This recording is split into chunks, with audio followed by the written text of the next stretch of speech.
क्या आपको lost feel होता है, स्ट्रेंज ड्रीम्स आते हैं, बहुत अलग अलग टाइप के आपको स्पिरिचुअल एक्सपीरियंसेस हो रहे हैं लाइफ में, आपको कुछ कुछ एनर्जीज फील हो रही हैं, आप ऐसा फील कर रहे हो कि कोई है मेरे आजू बाजू, या स्पिरिट्स फील कर रहे हो, इट मीन्स ये 12th हाउस केतु। तो आज हम बात करेंगे कि अगर आपका केतु खुद 12th हाउस में बैठा हुआ है, इसका मतलब क्या है। It means your soul has a very deeper connection with the past life Karma.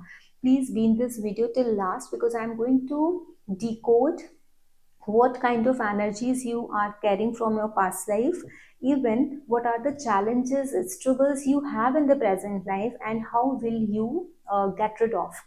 आप कैसे इन सब चीज़ों से निकल पाओगे, क्या रेमेडीज है उसके लिए, आज हम इस वीडियो में उन सब चीज़ों के बारे में डिस्कस करेंगे। मेरा एक कोर्स है जो एकदम फ्री है वैदिक एस्ट्रोलॉजी का। इस वीडियो के डिस्क्रिप्शन बॉक्स में मैंने उसका लिंक दिया है। अदरवाइज आप स्क्रीन पर जो नंबर चल रहा है उस नंबर से भी मैसेज करके लिंक ले सकते हैं और कोर्स को ज्वाइन कर सकते हैं, विच इज एब्सोल्युटली फ्री। अब हम बात करते हैं 12th हाउस में जब केतु होता है तो किस तरीके की चैलेंजेस आपको अपनी लाइफ में फेस करने को मिलते हैं, आपके साथ क्या क्या प्रॉब्लम्स होती हैं और आप इसको कैसे कैसे रिजॉल्व करोगे उन सारी प्रॉब्लम्स को। अब हम सबको पता है कि 12th हाउस किस चीज़ का है। 12th हाउस हमारे फॉरेन का कारक होता है। 12th house is the house of subconscious, आपके ड्रीम्स का है, सेल्वेशन का है, मोक्ष का कारक है। जो सबसे बड़ा, सबसे पहले जो बोलते हैं ना, 12th house is the house of moksha. तो यहाँ पर जब भी केतु का प्लेसमेंट होता है तो केतु का प्लेसमेंट आपको ये बताता है कि आपकी जो डीपर, क्योंकि जितनी भी जो मिस्टिकल एनर्जीज होती हैं, डीपर लेवल पर जो एनर्जीज होती हैं उसको एम्पलीफाई कर देता है। बिकॉज सबकॉन्शियस का है, वो ड्रीम का है, सेल्वेशन का है, मोक्ष का है। Even Ketu is also a planet which is associated with मोक्ष, लिबरेशन के साथ एसोसिएट हुआ है। जब वो 12th हाउस में आके बैठ जाता है तो इस तरीके की चीजें वो आपको देता है। इसका मतलब क्या है कि जहाँ केतु बैठा हुआ है, केतु इज अ ध्वजा। आप पिछले जन्म में, पास्ट लाइफ में, you were already on the path of spiritual journey. आप ऑलरेडी स्पिरिचुअल जर्नी के पाथ पर थे। देखो, 12th हाउस आइसोलेशन का भी हाउस होता है, अकेले। आपने अकेले रह करके अपनी स्पिरिचुअल जर्नी कवर की होगी। You might be a monk, आप मॉन्क भी हो सकते हो। आप अकेले हिमालय पर रह रहे हो, कहीं भी रह रहे हो, एक आइसोलेट जगह पर जाकर के रह रहे हो, लेकिन आप अपनी स्पिरिचुअल जर्नी अकेले में पूरी कर रहे हो। लेकिन आपसे बोलते हैं ना, जब तक हमारी कोई मतलब जब तक हमारा सारा कर्म नहीं खत्म होता हमको मोक्ष नहीं मिलता। आप ऑलरेडी उस रास्ते पर हो, बट स्टिल वहाँ कुछ चीजें इनकम्प्लीट हैं, कुछ कर्मास आपके रह गए हैं। That's the reason God has sent you again in this birth. लेकिन आपको 12th हाउस में केतु देकर के भेजा है और ये बताया है कि आप इस चीज में, अभी आप इस सर्कल से निकलने वाले हो, साइकिल से निकलने वाले हो, जो मोक्ष आपको देगा। अब यहाँ पर क्या है, जब आप इस दुनिया में आए हो तो you have to attach with the materialistic things also. तो यहाँ पर केतु सबसे बड़ी जो आपके लिए प्रॉब्लम क्रिएट करेगा, वो प्रॉब्लम ये होगी कि आप चाहोगे डिटैच होना इन मटेरियलिस्टिक चीजों से, लेकिन because you are into this world, तो you will have to get connected, you will get attach with all those things. तो यहाँ पर जो सबसे बड़ा लेसन केतु आपको देने के लिए आए हैं, आपकी जो सबसे बड़ी ड्यूटी है, जो सबसे बड़ा स्ट्रगल है, चैलेंज है, वो यही है कि आपको इस मटेरियलिस्टिक वर्ल्ड में रहते हुए भी, एक परिवार में, एक शादीशुदा होते हुए भी, एक अपनी रिस्पॉन्सिबिलिटीज आपकी जितनी अपनी फैमिली के टुवर्ड्स है उतनी आपकी आपके स्पिरिचुअल जर्नी की तरफ भी है। तो you have to bring a lot of balance into your spiritual and materialistic journey. तो ये आपकी लाइफ का सबसे बड़ा चैलेंज है। केतु आपको चाहते हैं इस चैलेंज में डालना। केतु चाहते हैं कि आप ये लेसन लर्न करो कि आप एक मटेरियलिस्टिक ग्राउंड पर रह कर के भी किस तरीके से अपने आप को स्पिरिचुअली एनलाइटन कर सकते हो, स्पिरिचुअली ग्रो कर सकते हो। तो ये आपके लिए इस लाइफ में, कहते हैं ना, टास्क दिया है केतु। अब केतु पास्ट लाइफ में आपके, सॉरी, केतु 12th हाउस में है तो पास्ट लाइफ में आपके क्या कर्मा अधूरे रह गए होंगे, what are the pending karma. आपने क्या किया होगा पिछले जन्म में, आपने मतलब लोगों को ऐसे ही छोड़ दिया होगा, अपनी फैमिली को, एक जो मटेरियलिस्टिक हमारी लाइफ होती है उसको पूर्ण रूप से सेक्रीफाइस कर दिया होगा, ले लो ले लो ले लो सब, मुझे तो छोड़ना है, मुझे तो जाना है, और सब छोड़ के निकल गए होगे। That was wrong.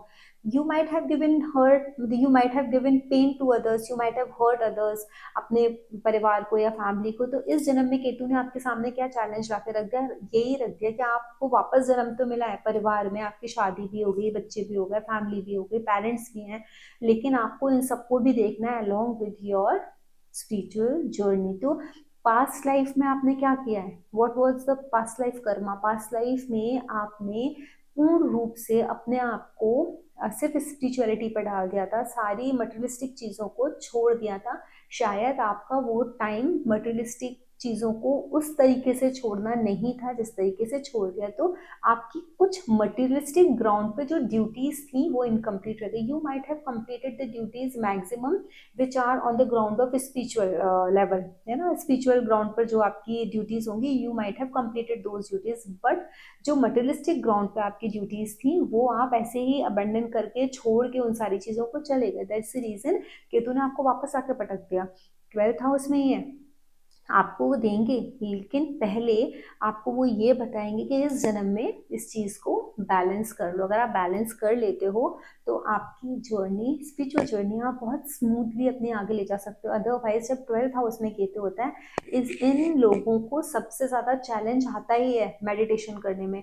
अगर आपका देखो 12th हाउस में केतु किसी का है, वो इंसान बोलता है हाँ मैं बहुत मेडिटेशन करती हूँ, I am feeling very detached, although I am in house hold things और अपने फैमिली में और सब कुछ कर रही हूँ, but still I do meditation, I have a different journey, my soul has a different journey and I am walking along with this, I am walking on that path also. अगर आप ऐसा करो, it means your Ketu is working in a right direction, you are on the right track. लेकिन अगर जो लोग ऐसे हैं जो 12th हाउस में केतु होने की वजह से इस तरीके की चीजें नहीं कर पाते हैं, उनको रात को नींद अच्छे से नहीं आती है, मेडिटेशन नहीं कर पाते हैं, they are not feeling very relaxed, उनको उनके ड्रीम्स से, वो जो भी उनको ड्रीम्स में दिख रहा है, आ रहा है, उसको इंटरप्रिटेट नहीं कर पा रहे हैं, समझ नहीं पा रहे हैं, तो वहाँ प्रॉब्लम्स हैं।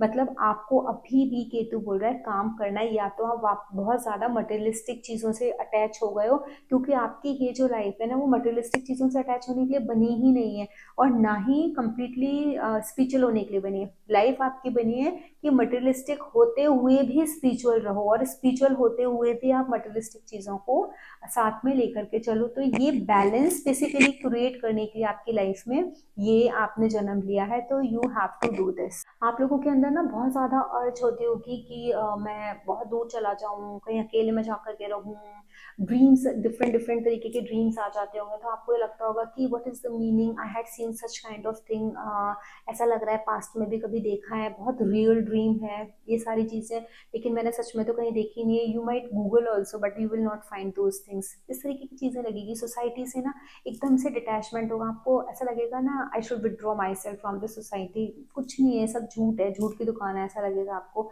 तो ये सारे चैलेंजेस हैं, आपको इस तरीके की चीजें फील होंगी, ड्रीम्स परेशान कर सकते हैं किसी किसी को। तो जो मैंने बताया उस तरीके से अपनी लाइफ को बैलेंस करना स्टार्ट करो। Meditation is very important, to walk on spiritual journey is very important, those who have Ketu in the 12th house, but along with the material success आपको मटेरियलिस्टिकली भी काम करना है, उस ग्राउंड पर भी काम करना है। अब आप देखो बहुत क्लियरली आपको दिख जाएगा कि केतु का आपका 12th हाउस में, तो आपके 6th हाउस में कौन बैठा है, राहु बैठा है। 6th हाउस क्या फोर्स है, मतलब दोनों फोर्स है ना, एक दूसरे को पुल कर रहे हैं, राहु केतु 180 डिग्री पर। तो ये फोर्स क्या बता रहा है, आपके डेली रूटीन का हाउस क्या है, 6th हाउस। आपकी सर्विस का हाउस क्या है, जॉब का हाउस, 6th हाउस। आपकी हेल्थ का हाउस क्या है, 6th हाउस। तो you are not suppose to compromise your health, you are not suppose to compromise your daily routine, you are not suppose to compromise your work, your services. अपनी job को, अपने काम को compromise नहीं करना है, आपको उसको साथ लेते हुए ही चलना है। Why these Rahu and Ketu are always 180 degree.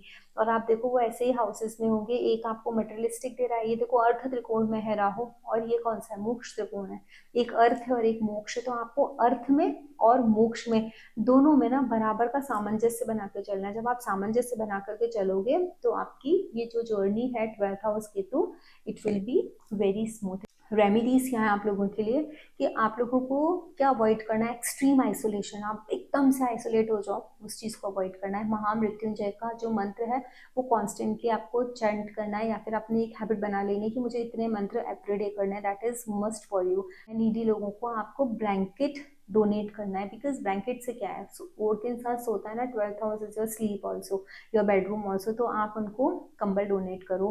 Meditation तो डेफिनेटली है ही, केतु के लिए तो मेडिटेशन करना ही है, specially when you are your Ketu is in 12th house. तो ये कुछ रेमेडीज हैं जो आपको ध्यान रखनी है। तो like my video, please share, like and comment आपका केतु 12th हाउस में, तो आप किस तरीके की एनर्जीज को फील करते हैं।